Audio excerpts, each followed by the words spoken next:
बहुत सालों पहले की बात है। एक नगर का राजा अपने राज्य में रात को अपना रूप बदलकर घूमता था। वो रूप बदलने के बाद लोगों से मिलकर अपने यानी राजा के बारे में जानने की कोशिश करता, उनकी समस्याओं को समझता। एक रात जब वो नगर घूमकर आया तो अचानक से जोर से बारिश होने लगी। उसने देर किए बिना एक गरीब के घर दरवाजा खटखटाया। राजा के दरवाजा खटखटाने के बाद घर से एक व्यक्ति निकला। वह एक गरीब किसान था जो अपनी पत्नी और बच्चों के साथ रहता था। बारिश तेज थी तो किसान ने राजा को अंदर आने के लिए कहा। राजा ने घर में जाने के बाद पूछा, क्या आप मुझे कुछ खिला सकते हैं? मुझे बहुत तेज से भूख लगी है। वो गरीब किसान और उसका परिवार 3 दिनों से भूखा था। उसके घर में एक भी दाना अन्न का नहीं था। किसान के मन में हुआ कि भले ही हम भूखे रहे लेकिन अपने अतिथि को भूखा नहीं रख सकते हैं।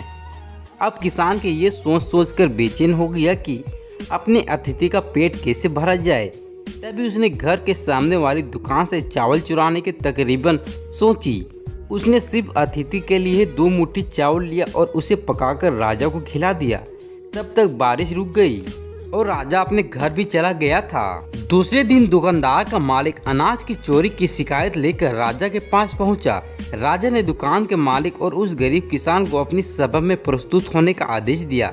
सबसे पहले सभा में पहुंचे किसान ने राजा के सामने जाकर अपनी चोरी का इल्जाम कबूल कर लिया और बीती हुई रात की पूरी बात बता दी। किसान से कहता कि मैंने चोरी की लेकिन मेरे परिवार ने उस अनाज का एक निवाला भी नहीं खाया। गरीब किसान की बातें सुनकर राजा भी बहुत दुखी हुआ। उसने किसान को बताया कि अतिथि के रूप में मैं स्वयं तुम्हारे घर आया था। इसके बाद राजा ने सभा में पहुंचे दुकानदार से पूछा कि क्या आप अपने पड़ोसी की चोरी करते हुए देखा? दुकानदार ने जवाब दिया, हाँ, मैंने इसे रात में चोरी करते हुए देखा था।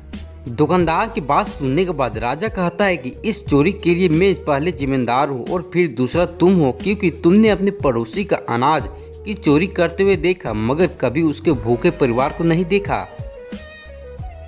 तुम अपने पड़ोसी होने का धर्म बिल्कुल भी नहीं निभा पाए। इतना करने के बाद राजा ने दुकानदार को सभा से जाने के लिए कहा और किसान को अतिथि निष्ठा भाव को देखकर उसे 1000 सोने के सिक्के इनाम के रूप में दे दिए।